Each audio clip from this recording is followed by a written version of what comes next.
बेटी पढ़ो 89% funds were used by Narendra Modi for his publicity. This is atrocious step. This should be taken back. This is against the 18-year-old. हमारा मांग है ये bill standing committee में तुरंत refer किया जाए।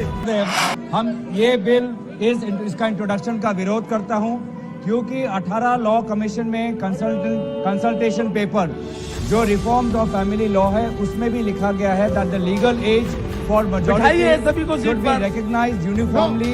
18 years should be recognized. The minority people are totally opposed to this bill. The EML. ED Mohammad Bashir. Sir, this bill will make far-reaching consequences in this country, sir. This is an attack on the personal law and the fundamental right in this country, sir. Government should withdraw this, sir. This, of course, is nothing but to gain. Thank you. 18 years of age is the age which is limited by the constitution to have the citizenship acquisition. 18 years is being prescribed. So it is the right of a... Sir, I'm finishing. It is a... Sir, it is the... Sir. Circulate करके जो bill पेश करना चाहते हैं सही नहीं तरीका। Tonight, all stakeholders should be consulted, and then I think we must unanimously pass any reforms. If they are got to do with women, yes, I please. think if you are trying to empower people, you must consult all stakeholders and you must send this for detailed more discussions to the standing committee. With anybody. So I think it's very important that such an important bill has to be sent to the standing committee or the select committee, and they have to review it and ask for opinions in civil society. And देने के लिए राज्यसभा में भी था, लोकसभा में भी आज sir ऐसे कई विषय पर यहाँ पर बिल्स आए हैं, इंट्रोड्यूस हुए हैं, जिनको बहुत अच्छी तरह से डिबेट किया गया है, डेलिब्रेशंस हुए हैं, चर्चा बहुत लंबी हुई है, कभी स्टैंडिंग कमेटी कभी सिलेक्ट कमेटी जाकर बिल्स पास हुई है, पर इस तरह से हेस्टिली एक बिल को all of a sudden supplement के हिसाब से लाना, इंट्रोड्यूस करना बिना चर्चा के।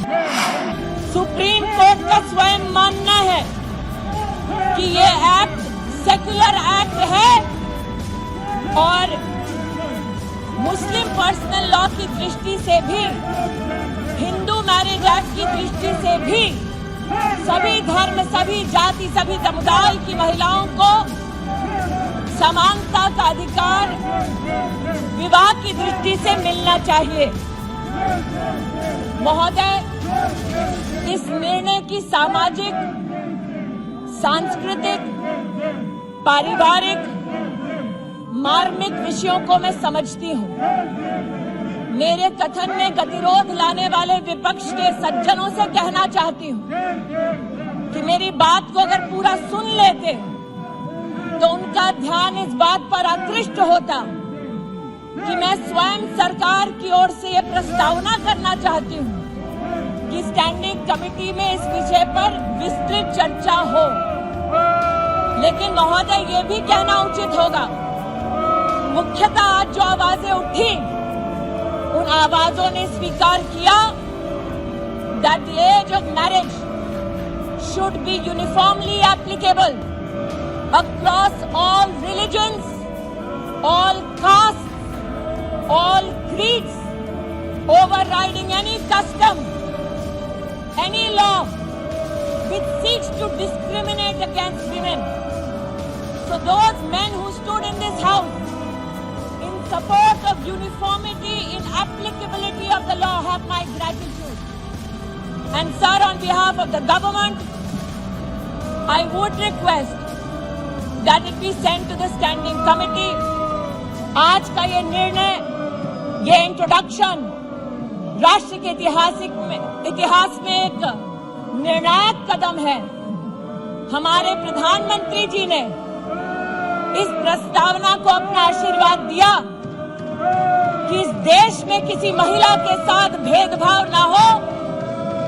हमारे प्रधानमंत्री जी ने इस प्रस्तावना को आशीर्वाद दिया कि जब 15 और 18 साल की बेटियों का गर्भवती होने से 10% मिसकैरेज का चांस रहता है, तो बेटियों के संरक्षण में ये प्रस्तावना सदन के सम्मुख प्रस्तुत की जाए। महिला संरक्षण और सम्मान के लिए प्रधानमंत्री के इस ऐतिहासिक कदम के लिए मैं देश की बहनों की ओर से उनका आभार व्यक्त करती हूँ, उनका अभिनंदन करती हूँ और सदन से विनम्रता से अपील करती हूँ कि मुझे ये इंट्रोड्यूस करने दिया जाए। है कि विधेयक को प्रस्तावित करने की अनुमति प्रदान की जाए। जो सदस्य इसके पक्ष में वो हाँ कहें, जो सदस्य इसके विरोध में वो ना कहें। मेरे विचार में निर्णय हाँ वालों के पक्ष में हुआ, हाँ वालों के पक्ष में हुआ। माननीय मंत्री जी विधेयक को प्रस्तावित करें। माननीय मंत्री जी, introduce the bill. Okay. Item number 25, honourable minister Shri Arjun Ram Meghwal ji. Thank you सभापति जी। मैं आपकी अनुमति से ये कहना चाहता हूं कि आइटम नंबर 25 पे जो अभी अंकित है, the chartered accountants and the cost and works accountant and company secretary amendment bill 2021, इसको स्टैंडिंग कमेटी में भेजने के लिए मंत्री जी ने निवेदन किया है। मैं आपके माध्यम से ये बात सदन के समक्ष रखना चाहता हूं कि इसको स्टैंडिंग कमेटी में भेज दिया जाए। लेकिन ये अगले बिल बजट तक इसकी रिपोर्ट आ जानी चाहिए। ये मंत्री जी ने कहा। अधीर जी, I am opposing the argument of Honorable Minister. The reason being that the Institute of Chartered Accountants of India, has raised concern over the proposal to have a non-chartered accountant as the presiding officer of each जी ने कह दिया है committee. Standing committee में बात रखवा दीजिए। Again, I am urging upon this government that this legislation also should be referred to the. It has been referred already. It has been referred by the honorable minister. यहाँ अपने विषय आप standing committee में रखिए। ठीक है, धन्यवाद। सभा की कार्यवाही बुधवार दिनांक 22 दिसंबर 2021 को प्रातः 11 बजे तक के लिए स्थगित की जाती है।